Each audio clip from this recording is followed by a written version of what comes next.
So, welcome back. We'll go again for the PYQs, MCQs of our origin and evolution of life. So, up till now, we have discussed 25 questions, right? Let us see question number 26.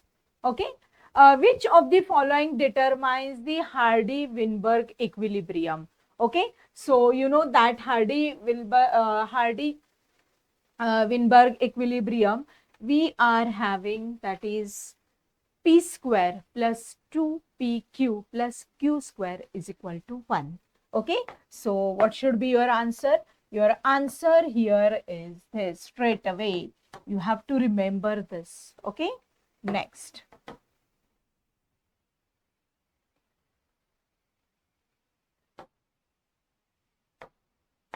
Hardy-Weinberg's principle Hardy-Weinberg's principle explains geographical isolation, natural selection, genetic equilibrium, and adaptive radiation. So, what should be your answer? This will give you the genetic equilibrium. You know that Hardy-Weinberg's principle, it will give you the genetic equilibrium, study of genetic equilibrium.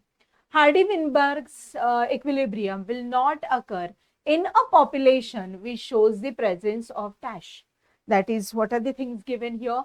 Random mating, okay, then non-random gene flow, then we have sexual reproduction and free interbreeding population. Okay, so what should be your answer? It will not give you non-random genetic flow. Okay, so what is your correct answer here? B is the correct answer. Next.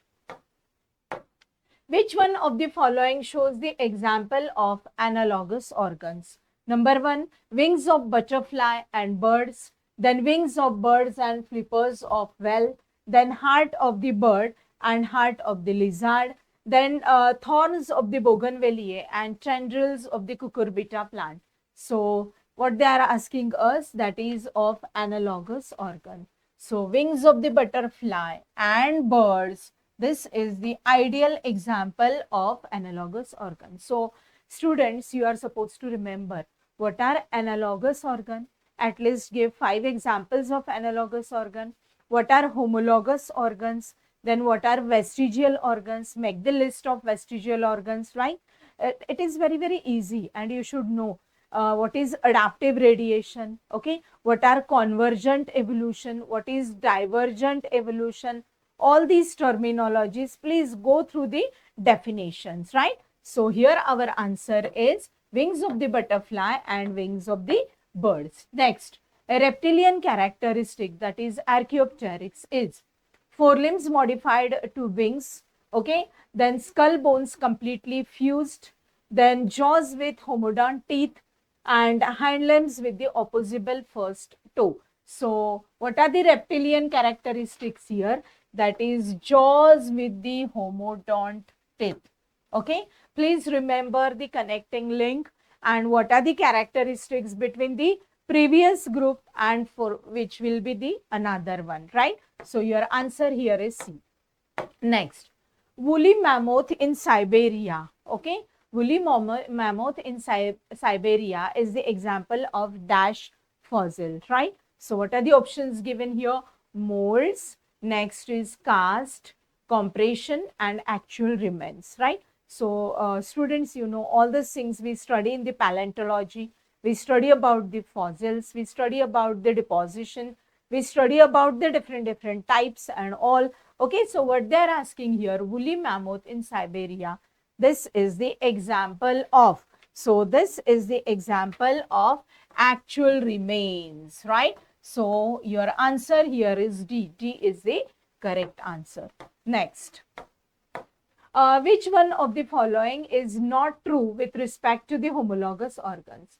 That they have similar structures, then they lead to the adaptive radiation, then they do not help to trace the common ancestry, and they lead to the divergent evolution. Okay, so which is not true with respect to the homologous organs. So what should be your answer? That they do not help to trace out the common ancestry. Got it? This is the correct answer. So you are supposed to differentiate between convergent evolution, divergent evolution, and you should know all the theories behind homologous organs, analogous organs, etc., etc. Got it? Next, question number 33. An organ which is vestigial in case of human beings, okay, organs which is vestigial in human beings but functional in herbivorous animals is.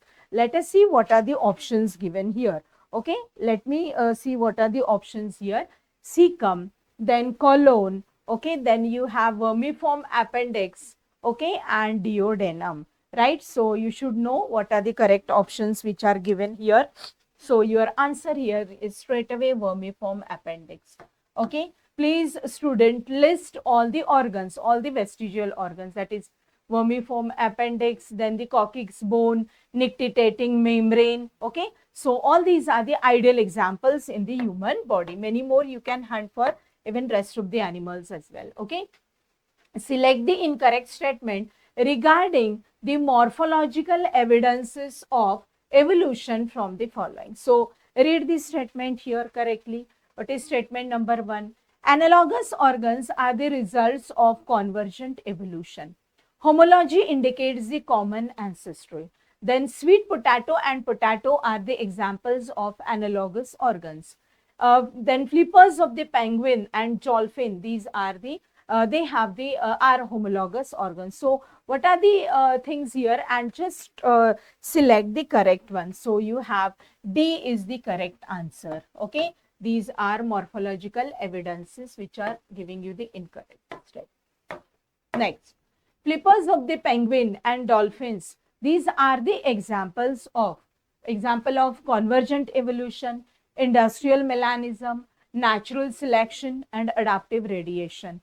Okay, so all the definitions you should know along with the examples, right? So what is the correct answer here? Correct answer is convergent evolution. Got it?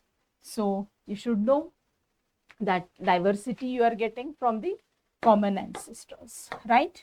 Next, change in the dominance of ancestral forms of the horses, okay, and hippos from South America and to North America due to the major physical disturbances in what?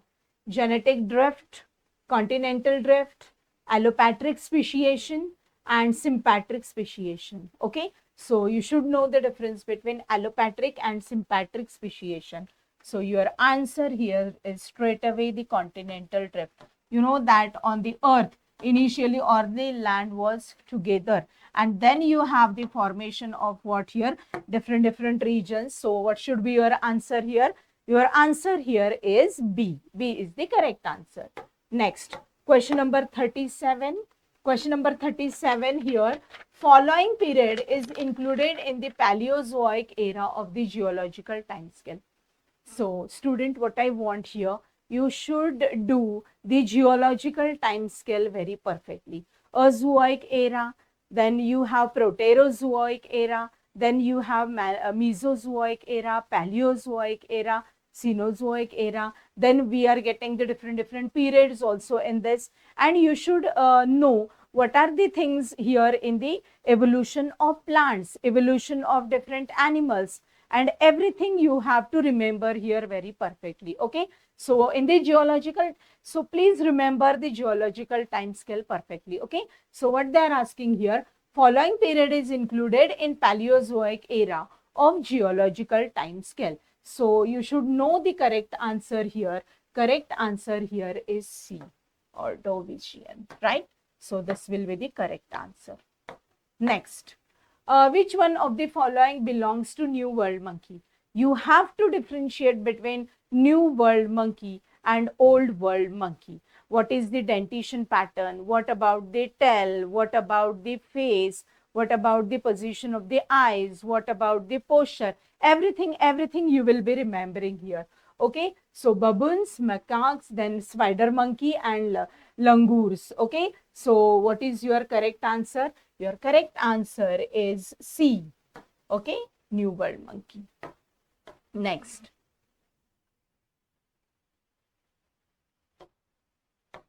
Next, Select the correct set of the characteristics acquired by man in the course of evolution. Okay, see how many features they have given here. They have given proganthous face, then bony eyebrows, then ridge, then chin, stereoscopic vision, opposable thumb, shorter forelimbs. See, broad pelvic girdle, long forelimbs, chin present, short forelimbs, lumbar curvature, and proganthous face, right? So what should be your answer? Okay, you just select the correct answer here. This is the correct answer. Okay, B is the correct answer. Stereoscopic vision, opposable thumb, short forelimbs, right? All these are the correct one. Okay, next. Pongidae includes. Okay, what is Pongidae? Pongidae will give you gorilla, chimpanzee, and orangutan, right? So this is the correct answer. Next, statement number 1. You are supposed to choose the correct statement here, and you are supposed to comment on the A which is incorrect also. Statement number 1. What is statement number 1? Human evolution appears to have evolved from the tree-dwelling shrew-like animal. Statement number 2. Process of human evolution began in Pliocene epoch. So you should know which is the perfect era for this. Okay, you are having the answer. Statement 1 is correct and statement 2 is wrong, right? So you should know, you have to read each and every line from your textbook. Okay, then only you will come to know which is correct and which is incorrect. Question number 42, that which one of the following is included in Hylobatidae? Okay, you should know all the families here. You should know the hierarchy. You should know the evolutionary hierarchical position of all the animals here. So gibbon, chimpanzee, orangutan, and gorilla. Okay, so what should be your answer? Gibbon, right? This is belonging to Hylobatidae. Remember the example. Okay, next. Order primates include suborder dash and dash, prosimy and anthropoidy, then hominidae and hylobatidae, then pongidae and hominidae, and hylobatidae and pongidae. Okay, so order this primate. Primate will give you what here? Prosimy and anthropoidy, right? So please remember all the names. Though they are difficult, you are supposed to learn all the terminologies, right? Next. This is giving you column 1. Column 1 is giving you the ideas about the different evolutionary aspects, and here the different examples, right? So let us see here what is given. They have given geographical convergent evolution, divergent evolution, natural selection, and they have given the examples here, right? So which is your correct answer? Your correct answer here is D. That is geographical Darwin's finches. Then we have convergent evolution, that is wings of the butterfly and bird. Divergent evolution is you have bones of the forelimbs in man and whale. And natural selection is the moth of the Great Britain, that is Biston betularia and Biston carbonaria. How the natural selection was there, which was called as industrial melanism. You know that this is the best example of natural selection. Got it? So D is the correct answer here. And the last question, that is match the following. Here you have given the names of the scientists who contributed a lot in the study of evolution, and they have here they have given the theories, their theories. So let us match the theories here. Okay, so we have B is the correct answer here. That is Austin Weismann. Okay, theory of continuity of the germplasm. Then Hugo de Veris, this is the mutational theory here. Charles Darwin, of course, theory of origin of the species. Oparin and Haldane, they have given here the theory of chemical evolution. Got it? So students, you have plenty of questions, many more questions with variations. So please, in the origin and evolution of life, again I'm telling you that you are supposed to do all the theories of the origin of the life, then do analogous organs, homologous organs, then convergent evolution, divergent evolution, industrial melanism, got it? Then geological time scale, human evolution starting from Dryopithecus, then Ramapithecus, Australopithecus, Homo erectus, then Homo neanderthalensis, Cro-Magnon man, modern man. Please go through all the details here, okay, and remember the chart. Prepare the mind maps here so that whatever information is there, you will reduce the information in the tabular form and in the form of mind map. Okay, hope so you will get out of marks in this topic, that is origin of life and evolution. Okay, so we'll meet for the next topic. Thank you very much.